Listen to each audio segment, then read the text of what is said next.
Were you always, you use the word spiritual, was that a word in your vocabulary always? Did it arise No. 2 years ago? Like, how did that become a path to a lot of this healing and journey that you've been on, as opposed to something else? Like, I think there's so many options. Yeah. Why this? Why, Right. how? I mean, I grew up Christian. I went to a Presbyterian church, which I definitely do not align with those teachings anymore. But I do believe in God. I do call myself a Christian, but I also call myself very spiritual.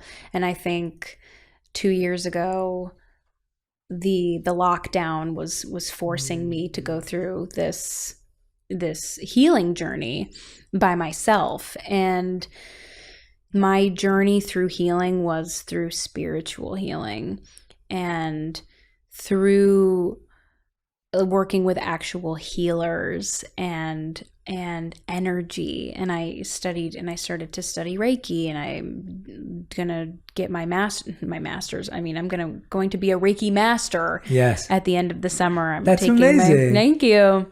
So it became I'm going to look inward is sort of what it was. And I found that became, that's clearly a very spiritual route. You're looking in towards your spirit, towards your soul. You're doing shadow work, soul searching. So I was like, okay. Spirituality is the word that I'm resonating with. Yeah. And I actually went to Mount Shasta, which is a very high vibrational, highly spiritual place in Northern California. And I went there by myself, and I worked with she calls herself a sound healer. And I worked with her and found the experience. I just, again, felt very much like I was so at home with myself while I was doing those things, so connected to myself, connected to my higher self, the person that I want to be. And so I thought, yes, this is the right path for me.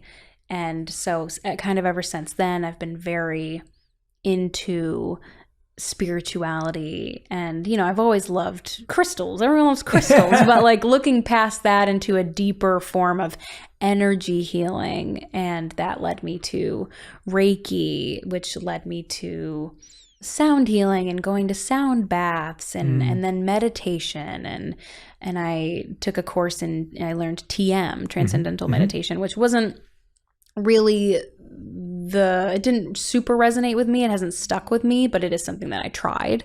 So it's been a trial of just different things. And I guess that's just what I call when I say I'm spiritual. I'm on that very personal journey with myself, looking inward. Yeah, is sort of what I mean by that. Yeah, but I love those examples because it is a practicing of different methods and techniques to find what works for you. And you've obviously found, both in Reiki and sound healing, what really soothes your soul and your healing, which I think is such an important part of it. I think spirituality or healing or any of these terms can often get, they're so big, and they can get a good or bad name based on a particular practice. And the idea is that it's just such a big umbrella term for so many practices that it's so important that people keep an open mind to finding what works for them. And you're right, there may be a certain aspect that just doesn't,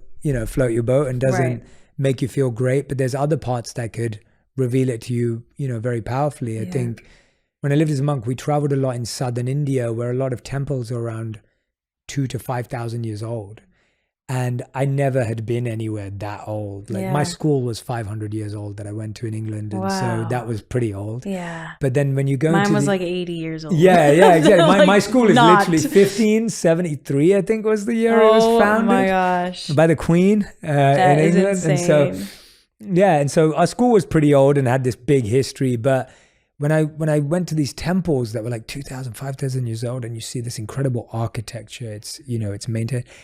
I never realized that I found going on pilgrimage to be so deeply healing for me, because I would go into these chambers where sound, it similarly has been maintained and preserved for thousands of years. People have meditated, chanted, played bowls, gongs, whatever it may be, in these spaces, and you can still feel the reverberation when you walk in. Oh, that sounds so amazing. And it's really powerful. Like it really feels like, you know, and so again, that was something that I never would have known growing up in London and, you know, having to go to that experience. And those temples are mainly in southern India.